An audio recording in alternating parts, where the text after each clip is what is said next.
नमस्कार. घर.टीव्ही प्रॉपर्टी चॅनलवर तुमचं स्वागत आहे. आज आपण एका महत्त्वाच्या विषयावर चर्चा करणार आहोत. अंडर कन्स्ट्रक्शन प्रॉपर्टी की रेडी टू मूव्ह घर. अंडर कन्स्ट्रक्शन प्रॉपर्टी हे त्यांच्या कमी किमती व कस्टमायझेशन ऑप्शनमुळे प्रसिद्ध आहेत.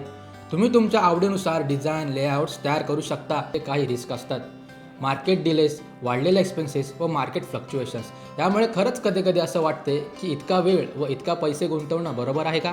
रेडी टू मूव्ह प्रॉपर्टी म्हणजे इन्स्टंट पोझिशन व नो डिले. यामध्ये तुम्ही रेंटलसुद्धा चालू करू शकता व लगेच शिफ्ट होऊ शकता. पण यामध्ये तुम्हाला हायर कॉस्ट व लो फ्लेक्सिबिलिटी यासाठी तयार राहावं लागतं. निर्णय घ्यायच्या आधी या गोष्टीवर फोकस करा. डेव्हलपरचा ट्रॅक रेकॉर्ड तपासा. प्रोजेक्ट रेरा रजिस्टर्ड आहे का ते बघा. लोकेशनच्या ग्रोथ पोटेन्शियलची माहिती घ्या. तुमच्या फायनान्शियल गोल्स बरोबर डिसिजन जुळतोय की नाही हे नक्की बघा. अशाच इन्फॉर्मेटिव्ह व्हिडिओसाठी आमच्या चॅनलला लाईक करा, सबस्क्राईब करा व बेल आयकॉन दाबायला विसरू नका.